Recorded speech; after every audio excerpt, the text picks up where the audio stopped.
Bismillahirrahmanirrahim. Assalamualaikum warahmatullahi wabarakatuh. Alhamdulillahirabbil alamin wassalatu wassalamu ala asyrafil anbiya'i wal mursalin wa ala alihi wa sahbihi ajma'in. Amma ba'du fa ya ayyuhal hadirun. Qala Allah Ta'ala fi kitabihil karim. A'udzu billahi minasyaitonir rajim. Bismillahirrahmanirrahim. Wa allawistaqamu 'alat thariqah la asqainahum ma'an ghadaqa linaftinahum fi wa may ya'rid an dzikri rabbih yaslukuhu 'adzaban su'ada. Seandainya mereka berada di jalan yang lurus, pastilah kami suguhkan kepada mereka air yang sejuk untuk menguji mereka. Dan siapa yang berpaling dari mengingat Tuhannya, maka kami timpakan kepada mereka azab yang berat. Surat Al-Jin ayat 16 dan 17. Bapak-bapak, ibu-ibu, saudara-saudara kaum muslimin dan muslimat jemaah Masjid Taqwa Muhammadiyah Sumatera Barat yang terhormat, dalam kesempatan ini mari kita terus bersyukur kehadiran Allah Subhanahu wa taala atas nikmat yang selalu dianugerahkan kepada kita. Dalam kesempatan yang singkat ini, pengajian diberi judul Meraih Kesejahteraan Lahir dan Batin. Kesejahteraan adalah tujuan dari setiap bangsa untuk memakmurkan rakyatnya. Dan kesejahteraan itu memiliki banyak pengertian, yaitu rasa ketercukupan hal-hal yang bersifat kebutuhan hidup terpenuhi. Itu disebut dengan sejahtera. Tentu saja di dalam Islam tidak sesederhana itu, karena orang yang bergelimang harta kebendaan itu boleh jadi batinnya tidak sejahtera. Maka di dalam surat Al-Jin ayat 16 dan 17 itu Allah menegaskan, pertama, modal untuk mendapatkan kesejahteraan lahir dan juga kesejahteraan batin. Allah menegaskan, wa allawistaqamu 'alat thariqah la asqainahum ma'an ghadaqa. Andaikan mereka bekerja, berjalan, hidup pada jalur yang benar, kami pasti akan menyuguhkan kepada mereka air yang sejuk. Menurut para mufassir, kenapa Allah menggunakan air di sini? Karena memang ketika turun Al-Quran, negara Arab, bangsa Arab, kalau mendengar air itu sangat takjub. Air itu disimbolkan sebagai kesejahteraan, karena begitu sulitnya air di situ. Tentu saja yang dimaksud dengan ayat ini adalah Allah akan memberikan imbalan bagi seseorang yang mau bekerja secara istiqomah. Kemudian ini diterjemahkan ke dalam makna yang lebih luas. Orang kalau dia bekerja, ada ilmunya, ada pengalamannya, kemudian bekerja dengan baik, jujur, sabar, dan menikmati pekerjaan itu, dia pasti berhasil. Orang pedagang, petani, kalau dia bekerja ada ilmunya, ada pengalamannya, insya Allah apapun agamanya, termasuk yang tidak bertuhan, dia akan mendapatkan hasil yang maksimal.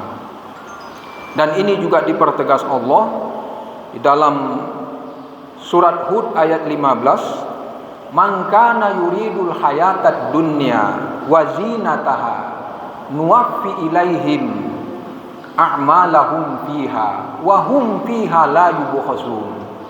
Siapa yang mengejar dunia dengan penuh kesungguhan, dengan ilmu, pengalaman, dan yang lain-lain, kami pasti akan memberikan balasan terhadap apa yang mereka inginkan. Kami tidak akan mengurangi sedikit pun. Ini kesejahteraan batin. Orang yang bekerja dengan penuh ketekunan, punya pengalaman, ada ilmunya, ada etikanya, menjalin hubungan yang luas, dia pasti sukses. Kita melihat di Indonesia misalnya, 10 orang terkaya yang selalu dari tahun ke tahun, itu biasanya didominasi oleh orang-orang yang tidak beragama Islam. Tahun-tahun terakhir itu yang menonjol adalah Khairul Tanjung. Sisanya itu tidak muslim. Khairul Tanjung dia keturunan Minang yang punya Transmart, punya beberapa perusahaan. Khairul Tanjung itu dia melakukan bisnis itu dengan sebaik-baiknya. Dan orang Minang kalau dalam hal bisnis itu memang luar biasa. Ada ada pengetahuan, pengalaman, dan punya naluri. Sehingga seorang peneliti Perancis mengatakan, andaikan tidak ada orang Minang, maka bisnis kapitalis di dunia ini akan semakin merajalela. Hanya orang Minanglah yang mampu menandingi hebatnya bisnis Cina. Itu punya passion. Orang yang punya ilmu kemudian menikmati apa yang dia kerjakan, itu akan sukses. Ada orang bekerja dia tidak di hatinya, dia pedagang tapi pikirannya ke yang lain. Allah sebenarnya menyiapkan modal bagi setiap orang untuk bisa bekerja dengan baik, lama-lama dia akan sampai. Yang penting sabar. Di dalam manajemen bisnis disebut dengan passion. Dia menikmati. Satu saat dia akan sampai.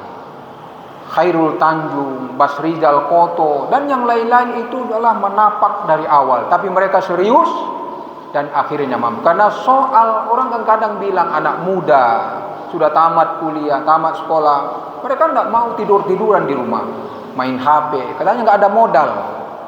Walaupun modal itu banyak sekali, ada dengkul, ada mata, ada telinga, dan yang lain-lain. Dan kemudian ayat ini mengingatkan, siapa yang lupa mengingat Tuhannya, maka akan diberikan kepada mereka azab yang pedih. Inilah kesejahteraan yang batin tadi itu. Memang bersyukur terhadap limpahan kesejahteraan itu jauh lebih sulit dibanding bersabar menghadapi kesulitan. Inilah yang disebut oleh Sayyid Qutb di dalam tafsirnya Fi Zilalil Quran seperti itu.